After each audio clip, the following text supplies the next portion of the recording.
Olá pessoal, bem-vindos a mais uma análise aprofundada. Hoje a gente tem pela frente uma jornada intelectual daquelas. Sério, nós vamos destrinchar os argumentos finais de um texto de teologia que virou um verdadeiro clássico moderno. É um material super debatido pela forma rigorosa e lógica como foi construído.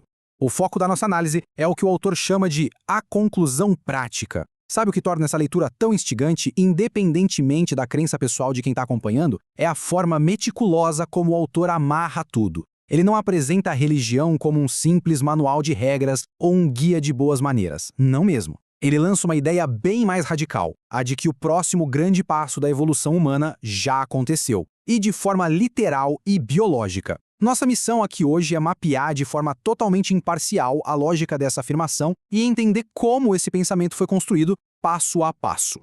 Para a gente não se perder no meio de tantos conceitos, a nossa exploração está dividida em 6 partes, começando por o próximo passo evolutivo. Depois passamos para os métodos de a transmissão da nova vida. E aí vamos analisar um argumento genial chamado o princípio da autoridade. Em seguida temos a manutenção do organismo, a relação entre matéria, espírito e corpo, e a gente fecha tudo com um clímax dramático focado na invasão iminente. Vamos lá? Iniciando com o nosso primeiro ponto, o próximo passo evolutivo. O texto já começa com uma premissa ousadíssima. Beleza, vamos mergulhar nisso aqui. Autores de ficção e cientistas adoram especular qual seria o próximo salto da humanidade, né? Pois bem, o argumento central aqui é que esse salto já aconteceu no passado, com o surgimento de uma espécie humana inteiramente nova. O autor usa uma metáfora biológica super direta para explicar isso. De um lado da tela, a gente tem a vida antiga ou comum. É a nossa biologia natural recebida dos nossos ancestrais através da reprodução. E o detalhe inegável é que a gente recebe essa vida sem nenhum consentimento nosso. A gente só nasce pronto, é um evento totalmente passivo. Do outro lado, o texto propõe a nova vida, que seria instalada na humanidade de forma voluntária, transformando os seres comuns em algo novo e aperfeiçoado. A grande sacada do autor é comparar a estranheza que uma criança sente ao descobrir de onde vêm os bebês com o ceticismo que os adultos sentem diante dessas complexas doutrinas espirituais. E isso puxa o gancho certinho para a nossa segunda parte, que é a transmissão da nova vida. Pensem comigo, se essa tal atualização evolutiva realmente existe, como ela é instalada na gente?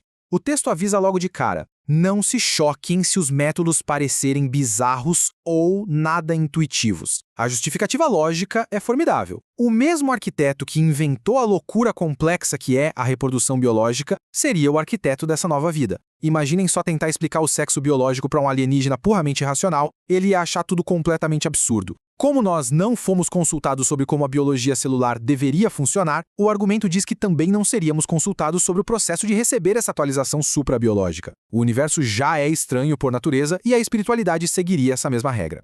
O texto, então, lista 3 canais para essa nova vida ser infundida: o batismo, a fé e a Santa Ceia. E é muito curioso notar como o autor é pragmático aqui. Ele simplesmente se recusa a entrar em debates exaustivos sobre qual desses métodos é o melhor ou como a mecânica divina funciona nos bastidores. Ele usa uma analogia super prática. Se a gente quiser ensinar alguém a chegar na cidade de Edimburgo de forma rápida, basta dizer para a pessoa pegar o trem. O passageiro não precisa entender como funciona o motor da locomotiva ou a malha ferroviária, ele só precisa do bilhete. Esses 3 métodos seriam basicamente os bilhetes estabelecidos pela tradição. Vamos avançar e ver como isso se desenvolve na nossa terceira parte, o princípio da autoridade. Porque, inevitavelmente, o lado cético do cérebro apita.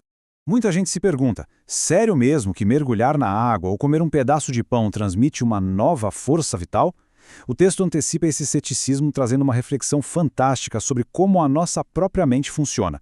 O autor diz o seguinte: 99% das coisas nas quais acreditamos são baseadas na autoridade de alguém. Ele propõe que acreditar em algo com base na autoridade não é ignorância. É simplesmente o ato perfeitamente lógico de confiar numa fonte confiável. Quase todo o nosso conhecimento não vem de testes que nós mesmos fizemos em um laboratório, mas de informações que outras pessoas repassaram. E essa tabela ilustra isso de forma brilhante. De um lado, olha só as coisas que a gente aceita por autoridade. A existência da cidade de Nova York, para quem nunca esteve lá, a imensidão do sistema solar, o tamanho dos átomos, fatos como a conquista normanda. A menos que a pessoa seja um astronauta ou tenha um acelerador de partículas na garagem, não dá para provar isso com a própria experiência. A gente acredita nessas coisas porque autoridades no assunto afirmam que é assim. Do outro lado, o que a gente realmente consegue comprovar usando única e exclusivamente a lógica pura, sentadinho numa cadeira, praticamente só a matemática. Então, a conclusão do autor é certeira: questionar duramente a autoridade na espiritualidade, mas aceitar mansamente a autoridade para validar a ciência e a história seria uma baita inconsistência lógica. Sem autoridade, a gente não saberia de praticamente nada. Entendido isso, a gente passa para o nosso quarto ponto, a manutenção do organismo. Como essa nova vida opera no dia a dia. O texto afirma que essa vida funciona exatamente como um corpo orgânico que precisa de manutenção.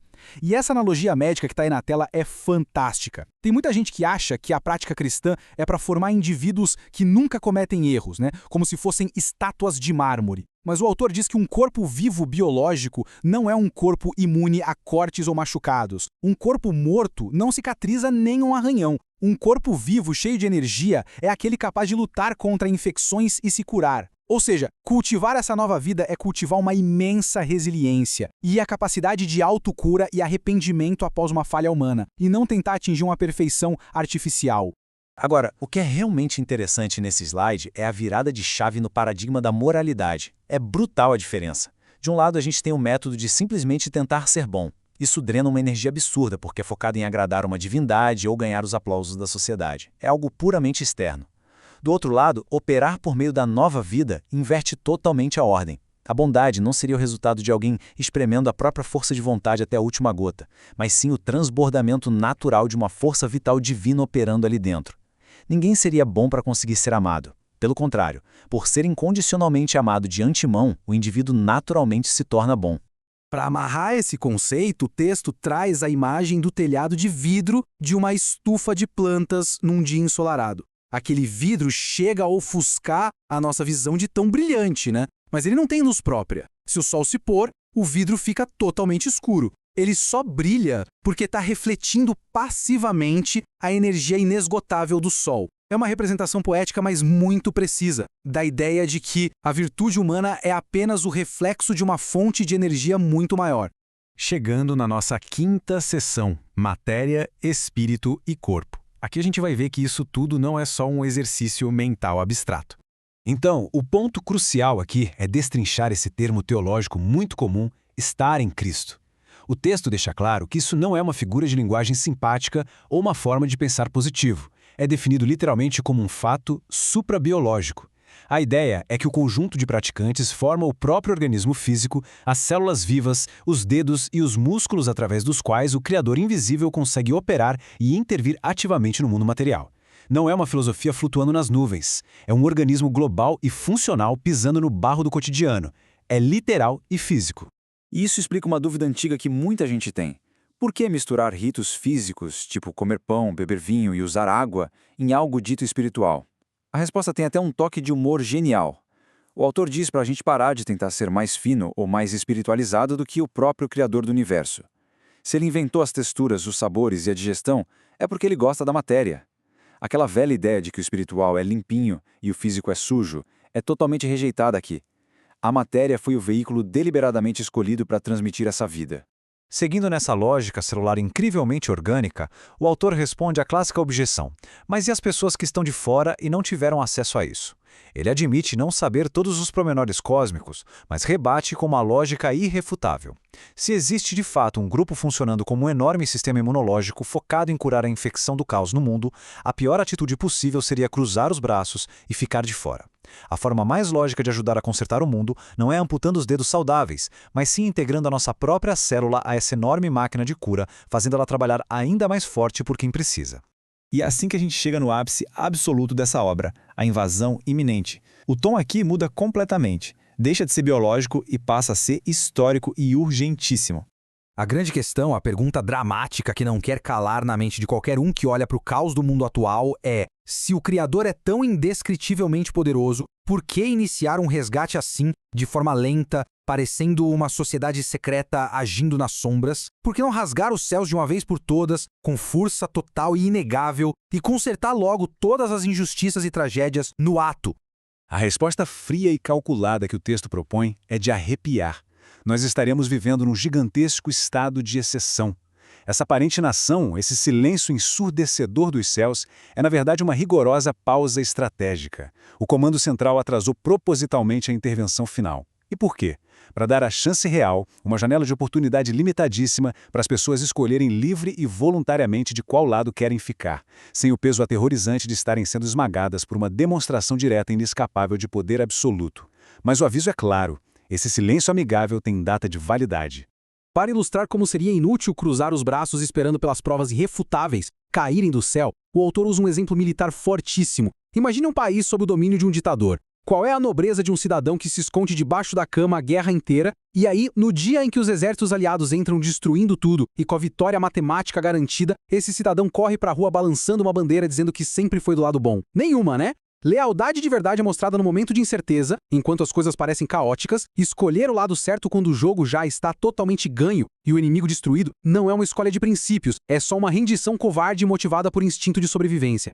E chegamos numa das metáforas mais impactantes de toda a obra. O autor afirma que quando essa intervenção final em grande escala acontecer, a realidade física que a gente conhece não vai ser só atualizada. Ela vai se dissolver no ar feito névoa. A imagem é simples. Imaginem um teatro gigante. Quando as cortinas se fecham e o brilhante dramaturgo que escreveu toda a história pisar fisicamente no centro do palco iluminado, a peça acabou. Não é mais hora dos atores ficarem improvisando as falas. Não é mais o momento do público escolher qual personagem prefere. A presença avassaladora dessa entidade vai aniquilar qualquer capacidade de raciocínio livre ou escolha, provocando só duas reações instantâneas em todo mundo: um amor arrebatador ou um terror paralisante. Acabou o tempo de improviso.